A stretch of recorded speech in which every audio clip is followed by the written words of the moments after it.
Hi, I'm Yesika Salgado. And I'm Angela Aguirre. And together we're Chingona Fire.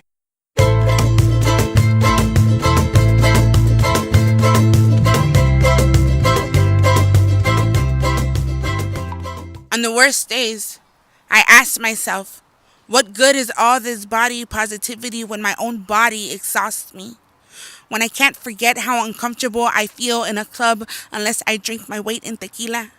When my girlfriends stop being the woman who saved me and instead become the bodies I will never have?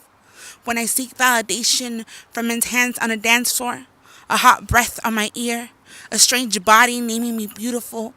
Does all of my work become undone when I choose to stay home alone in bed instead of a night out with friends? And when this poem asks to be written, I say no until it's choking me, until I can't breathe through the sobs, until I don't know which is the lie, my love for my fat body or my desperation to escape it. Can love and hate live in the same place? Last week I was dancing with a man I'd never met, but his hands touched me like they'd known me for years. We laughed and I was made of mirrors reflecting all light in the room. Another man leaned in and said to him, "At some point you just gotta say fuck it and get what you can, right?" I closed my eyes as my partner kissed my neck. I let him grab a handful of my ass. I let him ask if he could take me home. I danced like my demons were watching, like they stood just a few feet away, alone with a drink in hand. And most days, I don't mind those stares that linger over my belly, knowing I confuse people who think you can't be this fat and still be the baddest chick in the room. You should see me. I could blind the sun on days like that. But then there are the nights where I wonder if I am still that woman that used to pretend to be other women on the internet just to feel loved. Is this another woman I am pretending to be? Because I love myself. I swear I do. There isn't a day that I don't praise this body and how it forgives me, how it lets me live here, lets me be this unapologetic, be this fat girl glory, be this sweet skin, be this thick love, and I believe in this love, in this truth that is always the truth, even when the world tries to tell me that being fat and beautiful ain't something I do every fucking day.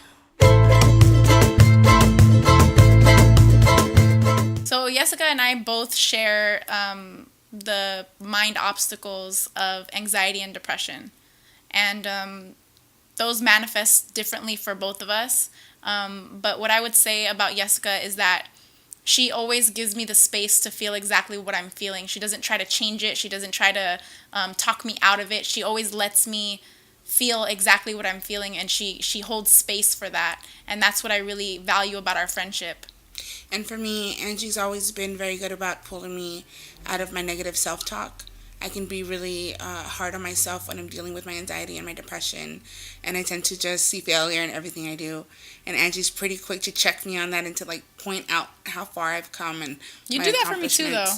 I know, but I tend to like when I go like on like extended periods of time. Like Angie will just do it like in the moment, and then I'll be like, "Oh no, you're being like this," and she's like, "Oh yeah, I am." I start doing it, and then Angie's like, no, you're being like this. I'm like, no, but let me tell you why I'm like this. And then she keeps me from spiraling out of control.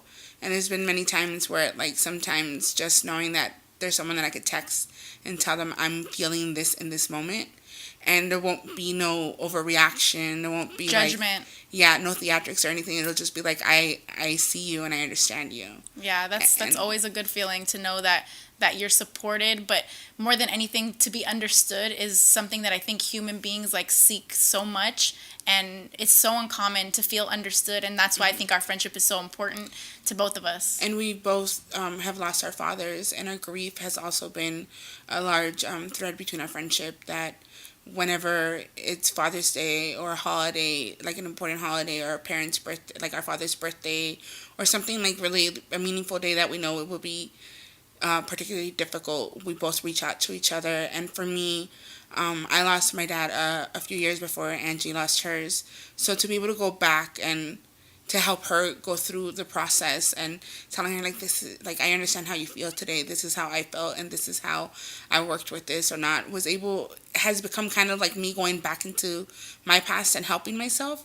So I think in our friendship, we do a lot with the intention for the other person, but it becomes something that we're also doing for ourselves. Yeah. Chingona Fire started a long time before it was even Chingona Fire.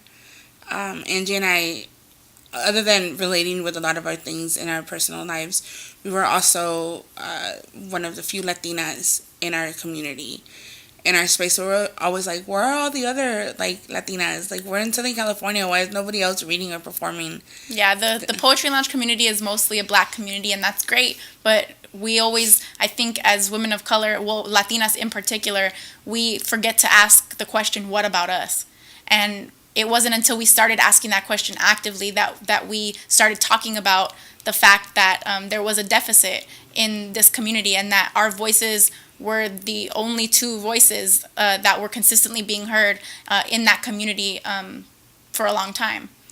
And we talked, about writing a poem together, and I think that's how we originally started thinking about like a partnership.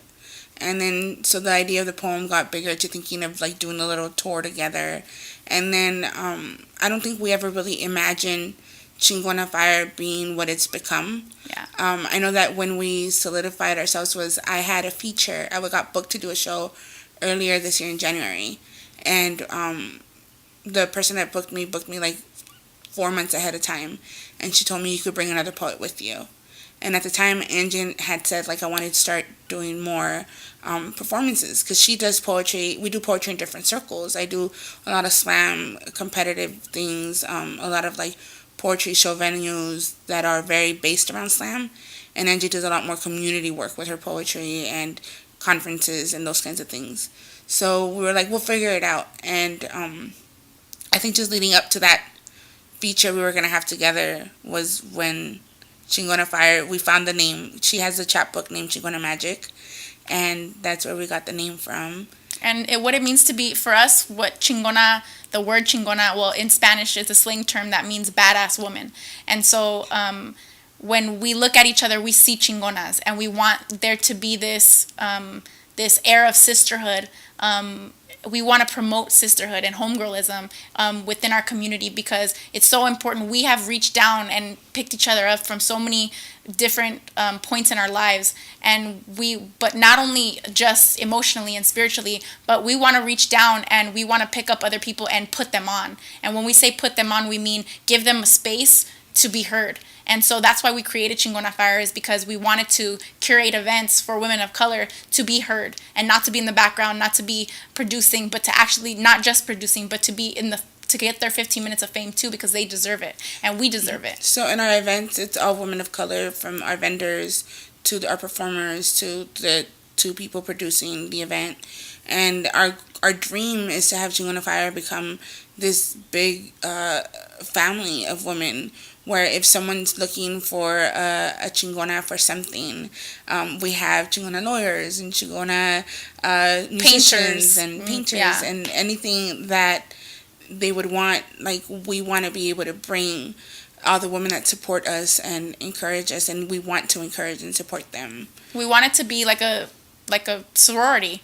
This group of women who come together to support each other's art, but also, like she said, we want it to be multifaceted, and we want to expand it to lawyers and to doctors and musicians and painters and dentists. We want there to be a chingona in every space, in every place that there can be one, and we want to connect with her, and we want her to know that she's not alone and that she has an army of women in back of her rooting for her.